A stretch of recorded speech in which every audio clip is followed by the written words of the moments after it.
Good evening, ladies and gentlemen. This is your announcer, Dandaleo Prell. Join us now as we play America's favorite game, Answer This, You Prick! The show where folks just like you, although perhaps less attractive, have a chance to win fabulous prizes. And now, here's America's favorite prick, Anthony Boff. Hi, folks. I'm your genial host, Anthony Boff. Our jackpot today is $111 plus a trip up north. Let's meet our first two contestants, Clark Fark and Dolly Drellman. What do you do, Clark? I pretty much just sit around, Anthony. Swell. What about you, Dolly?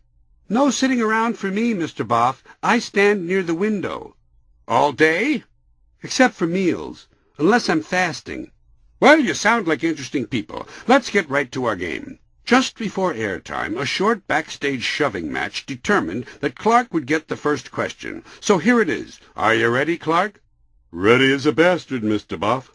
Okay. Remember, the category is people. Now then, Clark Fark, as America watches, please answer this, you prick. Damon and Sylvia Prongster live in Thighmaster, Maine, on the corner of Watkins and Skirmerhorn. Last Tuesday at 6 in the evening, a brown Chevrolet drove past their house. What was the name of the last mechanic to change the oil on that car, and what was the name of his grandfather's first-grade teacher? You have 3 seconds. Jason Warburton and Mrs. Amelia Day Higgins. Oh, I'm awfully sorry, Clark. Your answer is incorrect. The correct answer is Dudley Manouche and Clara Wheatley. Well, I just took a wild guess. I knew that answer. Not fucking likely, Dolly. I agree, Mr. Boff. I think she's full of shit. Clark, I'm awfully sorry you did such a poor job. I see your family in our audience, and they look ashamed. But you do win a roll of quarters and the home version of teacher-approved Answer This, You Prick. Play it with your kids, and we'll add $1 to our jackpot, bringing the total to $112. It's too late for us to get to Dolly Drellman, but that's just too bad for her. Don't forget to join us again in June or May to play Answer This, You Prick, when one of our main questions will be, who was the first person to strangle someone he had known for more than 6 years? Good night, everybody. Guests on Answer This, You Prick receive a framed picture of Henry Kissinger and stay at the luxurious Hotel for the Malformed in downtown Watsonville. Watsonville, the last place you want to be. Bless me, Father, for I have sinned. Yesterday I killed my 3rd priest in a month. The first time it scared me. The second time I had no feelings at all. The third time I actually began to like it.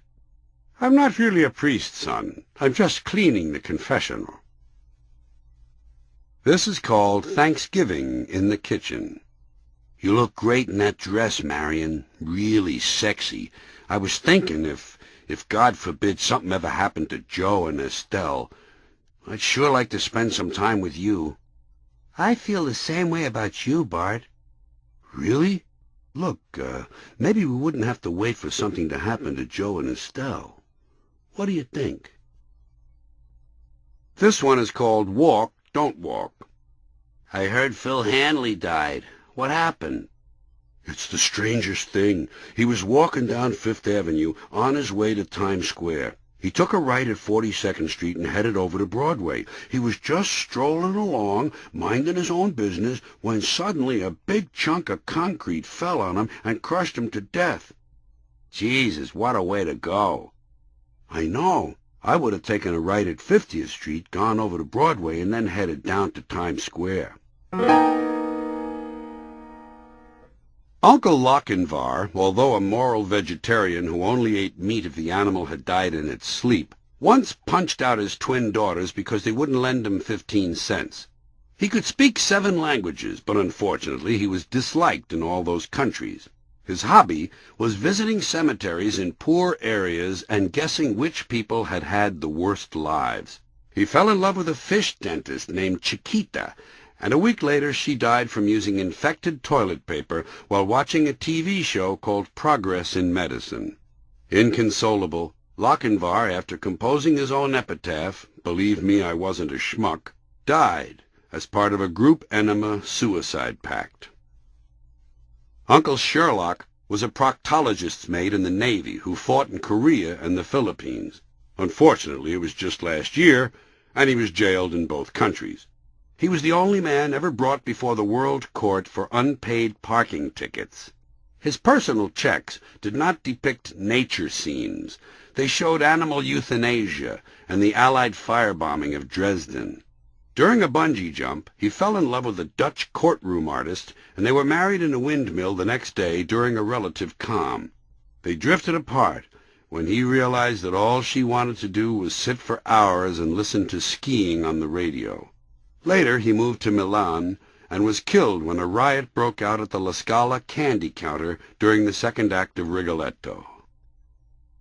Uncle Dagwood was a fun guy. He once claimed the most difficult thing he ever did was to take a shit in a phone booth without removing his overcoat. He met his wife, Spatula, at a UFO convention where she was conducting a basketball clinic for abductees. The instant they met, Dagwood knew she was his kind of woman. She had peach preserves in her hair and brown gravy caked on her neck.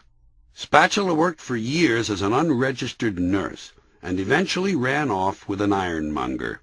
She and her new lover, Rolf, died in a blimp fire over Newfoundland, and Dagwood was killed in a Barcalounger having rough sex with a Norwegian fisherman. Uncle Lucifer was my most interesting uncle. He was an elk hunter, but he wouldn't kill the elk. Instead, he would chase it down, knock it to the ground, and suck all the gristle out of its neck through a Donald Duck straw. He was fun to be with. He could eat a whole bowl of alphabet soup and then vomit up the vowels and consonants separately. His hobby was attending reunions of groups he never belonged to and pretending to be people who were long dead. Till the end of his days, Lucifer remained bitter that when he was a boy there had been no seedless red grapes. He died in an Indiana furniture outlet when he was torn to pieces by a pack of Cape hunting dogs. Child care tip. Never use a hammer to smooth out the lumps on a newborn baby's head. Instead, wrap a soft, clean cloth around a 10-inch length of wood and pound each lump repeatedly until the larger ones are gone and the area is smooth. Follow up by rubbing vigorously with a wire brush. Remember, never use a hammer on a child of any age, especially an infant. A news report. The death of Humpty Dumpty. From the nursery newsroom, this is Keith Blanchgetter. A mystery on the West Side today with the apparent death of the beloved Humpty Dumpty. We begin our Action Central News Team coverage tonight with Joni Wong at the scene of the tragedy. Thank you, Dan. Well, it's true. Humpty Dumpty is dead. The cause of death was apparently a great fall from this wall behind me. Joni, what's the scene like out there right now? Well, as you can see, police have taped off the area and are treating it as a crime scene, and no one seems to know why. According to one eyewitness, all the king's horses and all the king's men tried to put Humpty Dumpty back together again, but were unable to do so. We have with us now one of those king's men. What is your name, sir? Dooley, Kevin Dooley. And you're one of the king's men? That's right. I've been one of the king's men for 17 years. And you were the first on the scene? That is correct. My partner and I responded to a 1043. That's an egg on a wall. Egg on a wall? Right. It's a routine call. We get them all the time. Usually by the time we arrive, the egg is gone. Or else we arrive and the egg is intoxicated and we have to remove him. And what was different this time? Well, this time we got a dead egg on our hands. He either fell or jumped. There's a chance he was pushed. We can't rule it out. Is that why you're treating it as a crime scene? That is correct. Crime scene people are checking the area now for trace evidence, hair and fibers, stuff like that. We've been told that all the king's horses and all the king's men tried to put Humpty Dumpty back together again. That's not completely true. Some of the king's horses and a few of the king's men, but not all. The king has a lot of horses and men. They're needed for parades. So they weren't able to put him back together again?